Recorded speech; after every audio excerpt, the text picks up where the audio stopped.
mayor's office was on the third floor of City Hall, corner office, large windows overlooking Main Street, mahogany desk that had been there since 1987, American flag in one corner, city flag in the other. Mayor Catherine Reeves was sitting at that desk, signing budget documents, when she heard footsteps in the hallway outside. Multiple people, moving quickly, purposefully.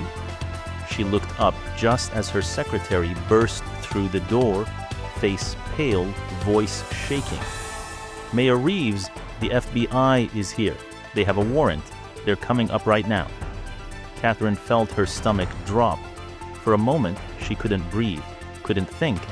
Her mind went completely blank. Then it all came rushing back. Everything she'd done, every decision she'd made, every envelope of cash she'd accepted, every favor she'd traded, every lie she'd told. They knew. The FBI knew everything. She had maybe 60 seconds before they walked through that door. 60 seconds to decide how to handle this, to compose herself, to prepare for what was about to happen. 60 seconds until her entire life came crashing down. This is the story of Mayor Catherine Reeves, a woman who spent 15 years in public service, who rose from city council member to deputy mayor to the highest office in Riverside, a city of 80,000 people in eastern Pennsylvania. A woman who was respected, admired, even loved by many of her constituents, who cut ribbons at the store openings and handed out turkeys at Thanksgiving and showed up at every community event with a smile and a handshake. A woman who, behind closed doors, was running one of the most brazen corruption schemes her city had ever seen. $2.3 million in bribes over 7 years, cash payments, kickbacks, money laundered through shell companies and fake consulting contracts, all in exchange for city contracts, zoning approvals, and favorable treatment for developers and contractors who knew how to play the game. And now, on a Tuesday morning in October 2024, the FBI was about to walk into her office and end it all. Riverside, Pennsylvania, October 8th, 2024, 10:47 a.m. Catherine Reeves had been mayor for 6 years, elected in 2018 with 62% of the vote, re-elected in 2022 with 68%. She was popular, effective, good at her job, at least the public-facing parts of it. Under her administration, Riverside had experienced significant development. New shopping centers, apartment complexes, office buildings. The city's tax base had grown, unemployment had dropped, property values had increased.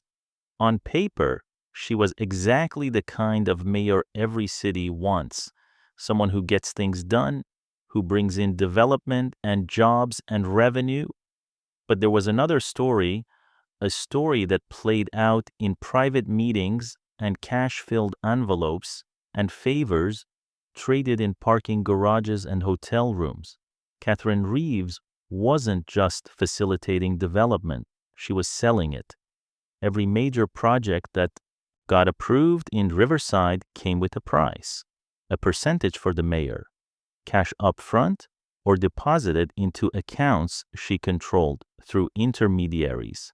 It started in 2017, before she was even mayor.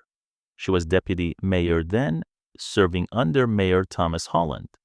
Holland was old school, honest, by the book. He'd been mayor for 16 years and planned to retire after one more term. Catherine was being groomed as his successor. Everyone knew it. The city council knew it. The business community knew it. And developers knew it. One developer in particular saw an opportunity. His name was Robert Chen, owner of Chen Development Group, one of the largest real estate development companies in the region. Chen had projects across 3 estates: shopping malls, housing developments, commercial properties, hundreds of millions of dollars in active construction. Chen wanted to develop a massive mixed-use project in Riverside: retail, residential, office space, a $300 million project that would transform an entire section of the city. But there were obstacles, zoning issues, environmental concerns, community opposition from residents who didn't want that level of development in their neighborhood. Chen needed someone on the inside, someone who could navigate the bureaucracy, influence the right people, make sure the project got approved despite the obstacles. He approached Catherine Reeves in November 2017. They met at a restaurant 2 towns over, neutral territory, private booth. According to later FBI testimony from witnesses who were present, or who Chen later told about the meeting, the conversation was direct. Chen explained what he wanted: the project approved, zoning variances granted, environmental objections minimized, community opposition managed. Catherine asked what he was offering in return. Chen laid it out: 1% of the total project value, paid in installments as the project progressed through approvals, $3 million total if everything went through. Catherine should have said no, should have stood up and walked out, should have reported the attempted bribery immediately. Instead, she negotiated. 1% wasn't enough for the risk she'd be taking. She wanted 2%, $6 million total. Chen countered at 1.5%, $4.5 million.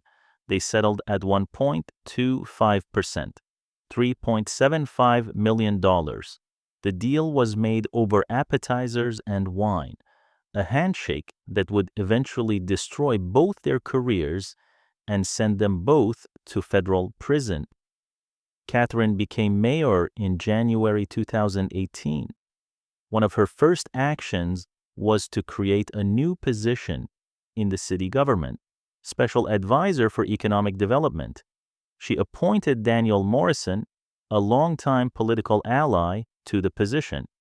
Salary of $90,000 a year. Morrison's real job was to be the bagman, the intermediary, the person who would receive payments from developers and route them to Catherine through various shell companies and consulting agreements that looked legitimate on paper. Chen's development project started moving through the approval process in March 2018, and right on schedule, the first payment arrived: $250,000, wired to a consulting company that Morrison controlled, then transferred to another company, then another, then finally distributed in ways that ended up benefiting Catherine. Cash payments, deposits to accounts held by relatives, payment of her personal expenses through the shell companies. The money was laundered through so many layers that it would take FBI forensic accountants 18 months to trace it all. But trace it they did. The Chen project wasn't the only one. Over the next 6 years, Catherine Reeves perfected her system. Any major development project that wanted approval in Riverside had to pay.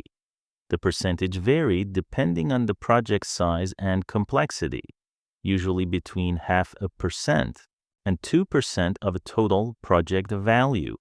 Some developers paid willingly. They saw it as a cost of doing business, a fee to ensure their projects didn't get tangled in red tape or delayed by opposition. Some paid reluctantly. They didn't like it, but they needed the approvals. And Catherine made it clear through Morrison and other intermediaries that projects that didn't play ball tended to encounter problems, delays, additional environmental reviews, sudden community opposition that seemed to appear out of nowhere.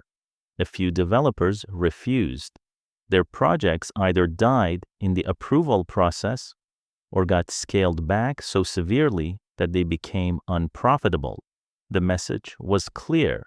If you want to build in Riverside, you pay the mayor. Over 7 years, Catherine Reeves collected approximately $2.3 million in bribes and kickbacks. Not as much as the original Chen deal promised, because some projects fell through and some developers negotiated lower percentages. But $2.3 million was still substantial. Life-changing money that Catherine used to fund a lifestyle well beyond what a mayor's salary of $95,000 could support. She bought a vacation home in the Poconos. Cash purchase $600,000, held in a trust that obscured her ownership. She drove a Mercedes that was technically leased by one of Morrison's consulting companies. She sent her 2 children to private schools, $30,000 a year in tuition, paid through scholarship programs that the schools didn't know were actually funded by shell companies Catherine controlled. She took vacations to Europe, to the Caribbean, to California wine country, all paid for by credit cards tied to the consulting companies or by cash that Morrison would provide. Her official bank accounts showed nothing unusual. Her mayor's salary went in. Her mortgage and basic expenses went out. Everything looked completely normal, but the lifestyle told a different story, and eventually someone noticed. In March 2024, an investigative reporter at the Riverside Chronicle started asking questions. His name was Marcus Webb, a 30-year veteran of journalism who specialized in local government coverage. Webb had been watching development in Riverside for years, and he'd noticed patterns. Projects that seemed like they should face community opposition sailed through approvals. Environmental concerns that should have triggered extensive review somehow got resolved quickly. Developers who, by all accounts, should have had trouble getting zoning variances seemed to have no problems at all. Webb started digging. He filed public records requests for city emails and documents related to major development projects. He interviewed city employees, community activists, and developers. And he found something interesting. Several developers, when pressed, hinted that getting approval in Riverside required more than just meeting regulations, that there were unofficial fees, payments that had to be made to move things along. Nobody would say it directly, nobody would go on the record, but the pattern was there. Webb contacted the FBI. He didn't have proof of corruption, but he had enough smoke to suggest there might be fire, and the FBI takes corruption allegations seriously, especially when they involve elected officials. Special Agent Jennifer Torres was assigned to the case. She'd spent 12 years investigating white-collar crime and public corruption. She knew how these schemes worked, how officials hid the money, how they used intermediaries and shell companies to create distance between themselves and the bribes. Torres assembled a team: forensic accountants, surveillance specialists, investigators with experience in complex financial crimes. They started with Catherine Reeves's financial records, bank accounts, credit cards, property ownership, tax returns. On the surface, everything looked normal. But Torres had been doing this long enough to know that normal can be manufactured. She dug deeper. She obtained warrants for Morrison's financial records, the special advisor for economic development, who seemed to have consulting companies that did very little actual consulting,